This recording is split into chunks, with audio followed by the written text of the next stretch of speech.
Alright.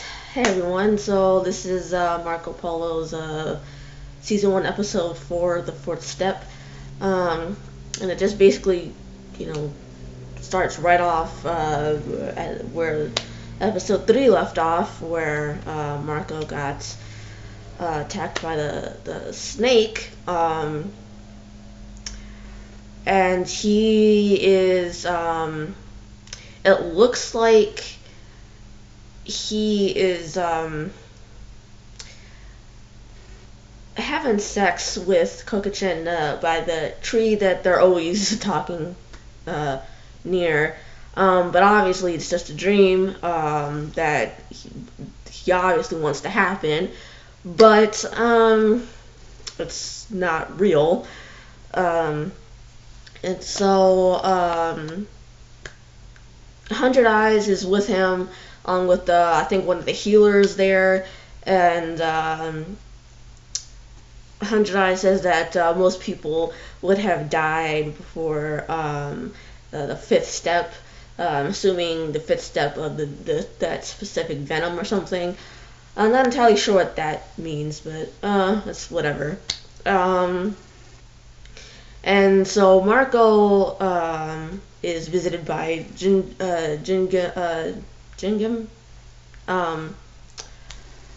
on behalf of Kublai and asks what he was doing outside of the wall. And Marco says that he goes there when sleep escapes him and everything, and it's like Jingam just takes it on good faith or whatever, and just says like don't do it again or whatever or something. I don't know. And then you see Jingham and Ahmed going to Kublai as he's getting a head massage. Apparently the dude is really into the head massage. Anyway, so Maylin is giving him the head massage and he's like really into it, and he's making this groaning sound because he's so apparently he really needed the head massage or whatever. And Jingham's like he tries to get Maylin to be escorted out because he and Ahmed want to talk to Kublai alone, and Kublai's like, you know what, just let her stay and continue what she's doing. And Kublai asks Marco what is going on with Marco first and see how he's doing before he hears about the song Rebels. And so he tells him, and then Jingham tells him that the song requests a parlay, to which Kublai accepts. And then back in Zhanyang in South China, Milin's daughter asks when her mother will be back home, and the woman looking over her says that she will once she finishes dancing all around the world and everything. And the Empress, who is, off to the side, watches as her son plays with Malin's daughter, or his half sister, basically. Or not his his half sister, right? Isn't that right? His half sister, whatever. Anyway, so the little emperor dude is playing with Malin's daughter, and the Empress is talking to the Chancellor, and she notes that Maylin isn't or hasn't been around lately since the Emperor died, and the Chancellor's, or Sadal, says that she probably went back to her old ways of whoring around and stuff, and so the Empress is then like, well, why'd she leave? Because she was apparently looked after and cared for during her stay there, and asks if it was treasure that she was looking for, because and she only asks that because Sadao has a whole bunch of treasure that he could have shared with her, but then Sal's like, well, he's not his sister's protector. Um, but then the Empress is like, well, she was Meilin was Sadal's protector when he was going through his ascension through the Chinese political uh, situations, or not situations, but political ranks and everything. Then it cuts to the Blue Princess's protector friend, and Marco visits him asking for Kokachin because he knows that this protector dude would know where she is. But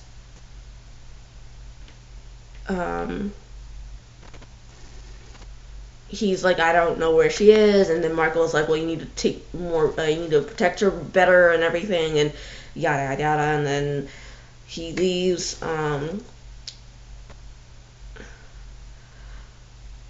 Jingham then is shown talking to, or sitting in his room, or his chambers, and there's a servant there, and he pretty much recounts to her that 4 winters ago, he was shot in the back with an arrow by the northern hordes that he was fighting against, and he had tasted the blood for 2 days after that, and then so apparently his father Kublai was like, you need to, come see me, even though he was still, barely able to walk, and stand. So, and he's Jingham's mad about that, and I can see why he's mad, but and he also notes that even though Jingham is Kublai's flesh and blood, Kublai is requiring Marco to go see him in person or whatever, and it's just like he's mad about that and all that and stuff. Then his mother comes in and asks if it's true that there's a war council that's being assembled, and Jingham says there is. Apparently it's being held in Jingham's absence, but he says that it's to wait on Kublai's presence. Then his mother dismisses the servant to get her tea, because she wants to talk to him alone. Then she tells Jingham that better men or leaders stand erect or strong, and they find a way to tilt the scales in their favor. Mei Lin is then shown giving a massage to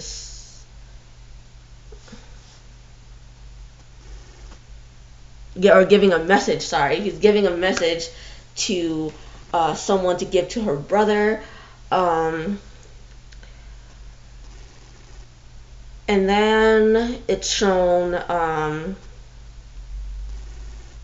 that everyone is assembled in the war council room, and then Ahmed wonders why Sadal is calling for a parley, especially when a few weeks beforehand he had all of their prisoners of war beheaded and given to Kublai and everything.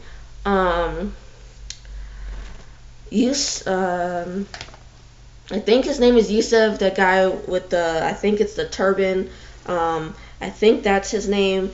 I don't quite know. I'll look it up later, and I will correct myself in the next episode that I recap if I'm wrong. But so that guy, he states that the royal heir to the throne is only 5 years old, or 5 seasons old. That's what he said. So I'm assuming he means 5 years old, and the new heir's coronation will soon happen. and that Sadao might try to play the role of acting emperor in the kid's place, because obviously the kid's like only like 5 years old, so he can't really rule whole city and everything, or a whole region. So the guys posits that Sadao might try to rule in the kid's place instead, or acts as the ruler, as the emperor, until the kid's like 18 years old or something. And then Jingham says after that Sadao always wanted power, but he has no royal blood or position, position or claim or whatever. Ahmed says to Jingham that there are other ways of securing power, and then Kublai says that it's probably safe to assume Sadao will take such steps to gain power and everything. Jingham then says that a divided empire is an opportunity worth taking, basically, and then Ahmed's like, well, one with which ruthless force is supposed to be used, and then Jingham says to that, one that can be molded to us. So that's basically all that happens.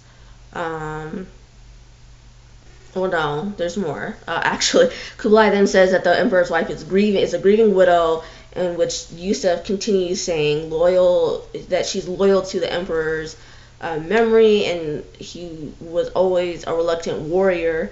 And Kublai then says that there will be a parley, and Yusuf suggests using Jingham for it instead of Ahmed, because Jingham has some semblance of royal command and knows how to, speak more appropriately in terms of a Chinese way. And Kublai says that Jingham will oversee the parley and everything. So that's when Kublai dismisses the council. And then it cuts to Hundred Eyes training Marco again, without a sword this time, because Marco went out after curfew. During the training, Hundred Eyes says to Marco that his father is back. And then it cuts to Niccolo and Maffeo in the royal court, and Niccolo apparently brought Kublai an ostrich or an emu or one of the two, and Kublai is like, the animal smells like shit, basically. And Niccolo is like, well, I was sitting in the back of our caravan for the last 2 weeks, so there really wasn't anything I could do about the smell. And Niccolo's like, the caravan that you so graciously let us use to go throughout your kingdom with, and Niccolo is hoping that Kublai will allow Niccolo and Maffeo to continue to go throughout his kingdom with the caravan, and Kublai allows this. And then it's only it's at this point basically that Marco comes into the royal court, and it's not while Niccolo doesn't necessarily see Marco come up right away, it's not until Kublai tells Niccolo, or asks Niccolo if he wants to see his son, and that's when Niccolo says yes, and Kublai's like, turn around, there he is. Then it goes to Marco bringing Niccolo and Maffeo to his room, Mateo is all salty and shit, saying that Marco looks like an Oriental.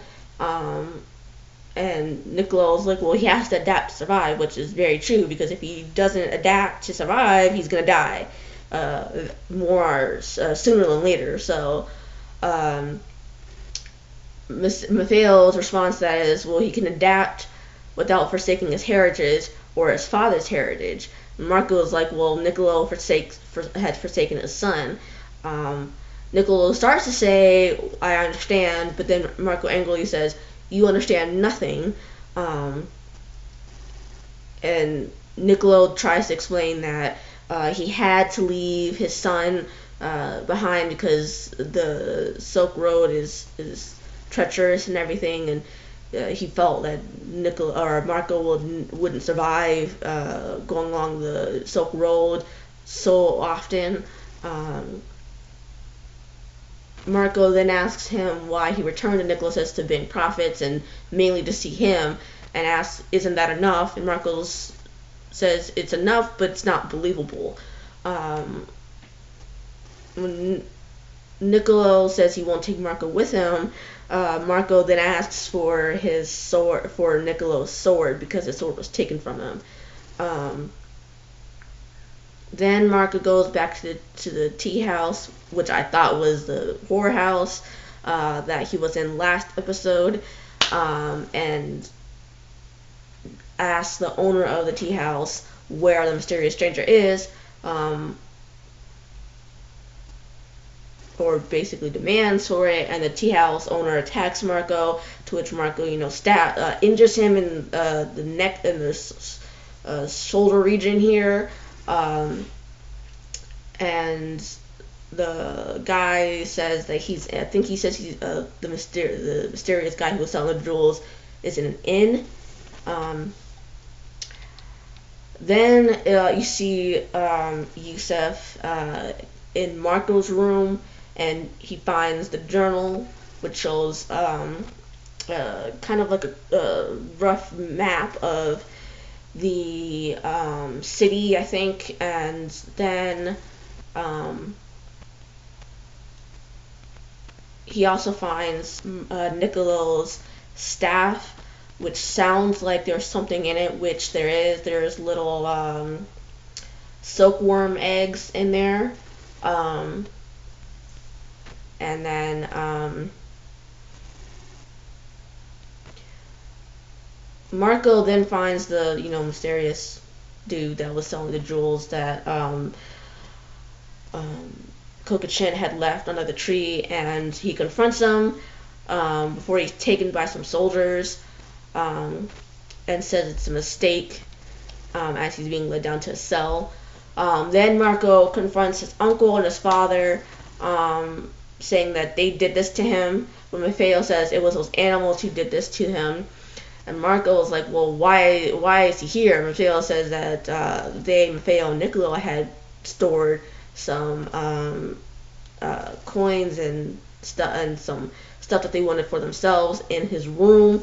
And Marco then tells his father that he left him in his foreign land, and that now he has destroyed him, and that his father is a coward. Marco says that he's waited for all his life for a great adventure, but now that he's got it, it sounds like there really isn't much of an adventure. Then it cuts to Jingham and Ahmed going to meet Sadao, but in the tent that they are to meet him in shows that he isn't there. And the guy that goes in Sadao's place says that no, he isn't there. Or he says sorry, but no, he isn't here. Just like the same regret the Great Khan offers of not being there himself. Jingham says that he's the son and heir and speaks with authority, while this guy also claims that he speaks with authority from the walled city. And Ahmed questions him, asking on whose authority he's being he's speaking for. Um, is it the child, the old women's, or the pretenders? And the guy, like I speak on behalf of the city, the people in the city. Jingham then says that he takes the Sadow's request for parley seriously, and asks for the Khan to release the prisoners of war. To which the guy who goes in Sadow's place says that is a great gesture that is greatly appreciated. And Ahmed says to that, so was his when they beheaded all the soldiers and then sent them back without their bodies, which was also, according to Ahmed, an interesting prelude to peace. The guy response to that is that it's a regrettable circumstance of war, and wishes not to have that repeated. Ahmed then demands 500 taels of silver, 500 bolts of silk, and 3 of every 5 grains of rice they sow for 10 years. And the guy is like, well, that's unreasonable. I won't agree to that whatsoever. And says that this parley is supposed to be in good faith. But Ahmed's like, well, no, that this whole parley was done out of fear, not out of peace. Jingham then says that that he agrees that the terms that Ahmed gave were unreasonable, and that Ahmed will wait outside while they make more agreeable terms to be arranged.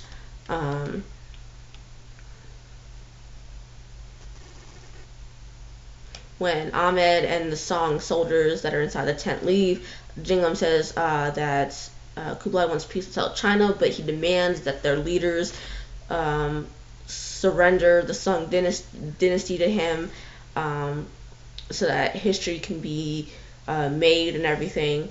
And then back in Mongolia, Mafail, Niccolo, and Marco go in front of Kublai, where Niccolo says that they are still new to the rules of Kublai's kingdom, but Yusuf cuts him off basically, and says value is the first thing that Niccolo seeks, and risk is the second.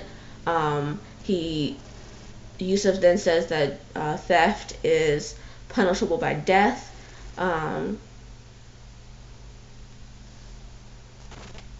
But Nichols tries to, in my opinion, tries to make the excuse of that someone who was in the caravan with him and Mafail had acquired the item with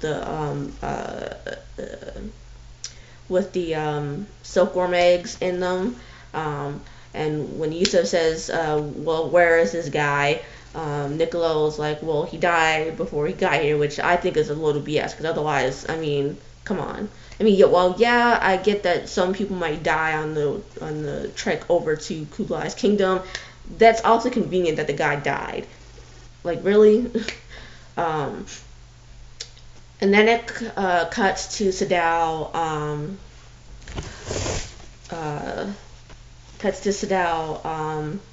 watching someone dancing, and then someone comes in with a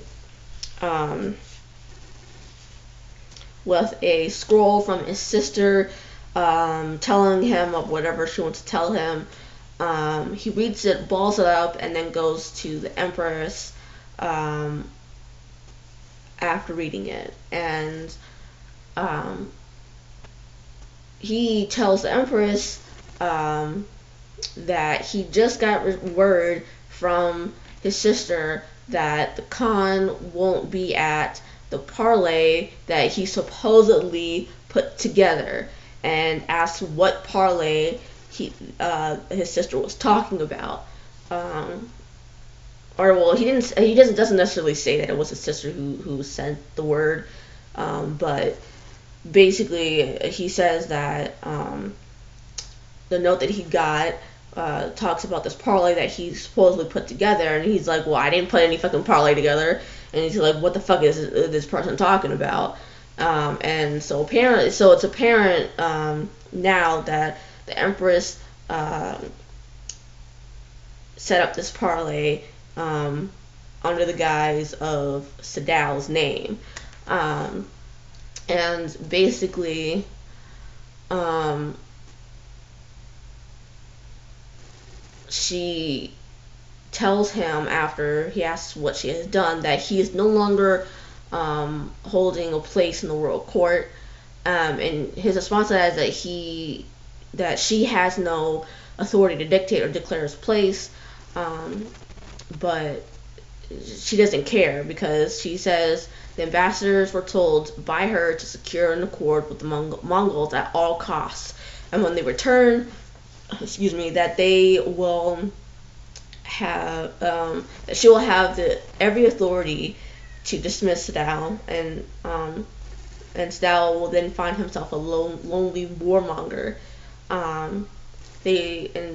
She says that they will embrace peace if the Mongols offer it, and that other people of South China will do their lord's bidding, as will Sadal. Then Marco is brought to Kublai alone in the next scene, and is unchained. Kublai asks him to tell him of his father, but when Marco talks about what his father does, Kublai says, "I didn't ask for your father's profession. I asked for his character." And they kind of talk for like a minute or so. And then Kublai asked Marco when he first arrived if he had ever been further east than Kublai City, and Marco's like, "No, I haven't."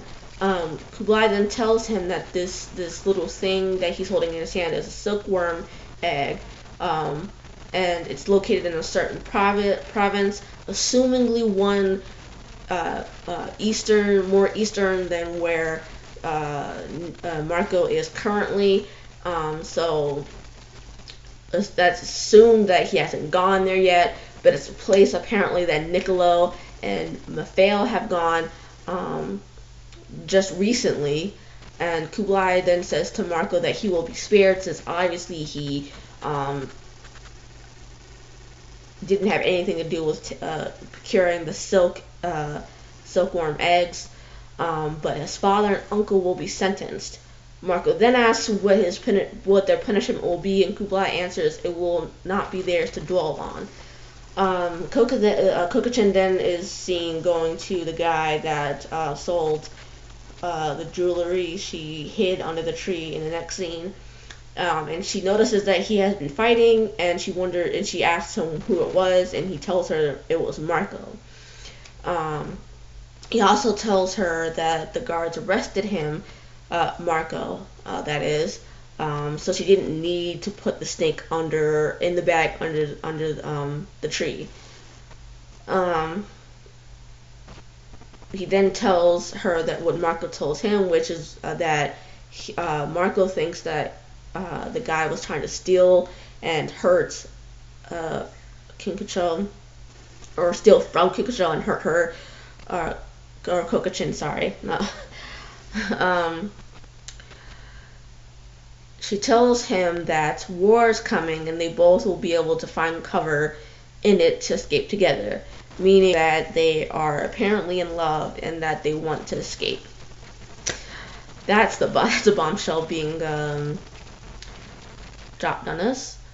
And then in the next scene, Jingham and Ahmed arrive back to the city, and Jingham tells that the Song have agreed to stop raids in the west and agree to pay tribute to Kublai. And Kublai praises Jingham for doing a fine job on the negotiations. Then you see Kublai and his wife sitting alone together with the silkworm now out of its cocoon and on his finger. And his wife's like, "Well, that's the ugliest thing I've ever seen, or the ugliest creature I've ever seen." Kublai responds back that yet men will risk his wrath and betray the blood for it, because to them it's a fortune, not a legacy that changes a life. Then, um, when Kublai tries to show affection to her shortly thereafter, she says that she's surprised that he's showing affection to her because he seems so preoccupied with the Chinese matters. And she then offers to try to find someone more exotic for him that will take his mind off of things. But he says no, it doesn't really matter. Then when he tries to, get more affectionate with her, she stands up, tells him it's time to order Jingham's Mongolian triumph over the Chinese, and then just ups and leaves. Then Sadao is seen talking to his niece, that he got a message from her mother, but it arrived too late and cost him dearly.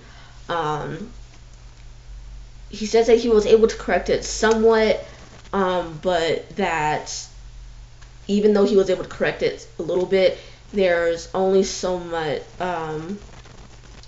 He demands that mistakes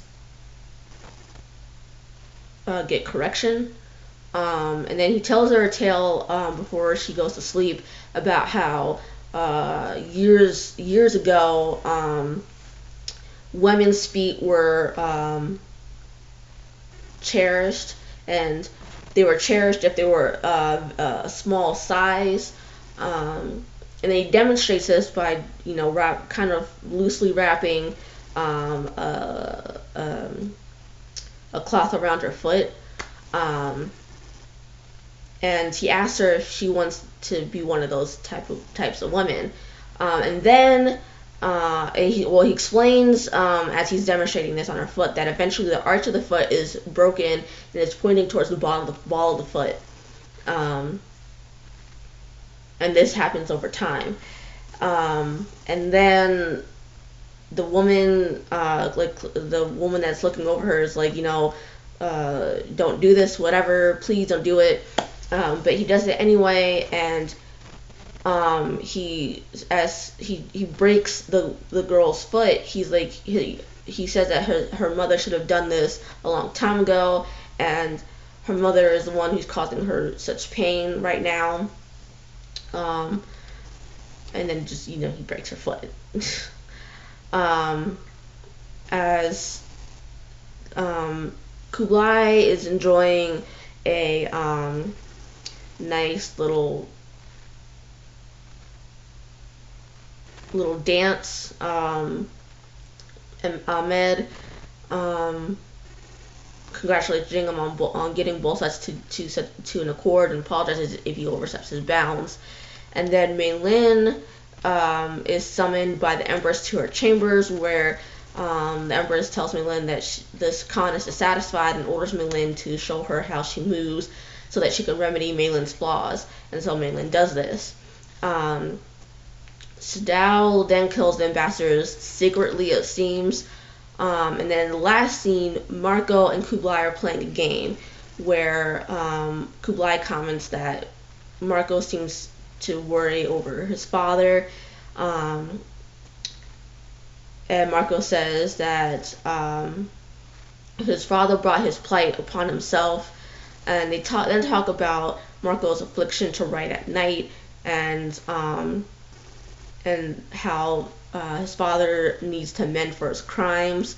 And then Kublai tells Marco that Marco will then decide his fate, decide his father and Maffeo's fate, because Marco knows the customs and laws. And that's the end of the episode.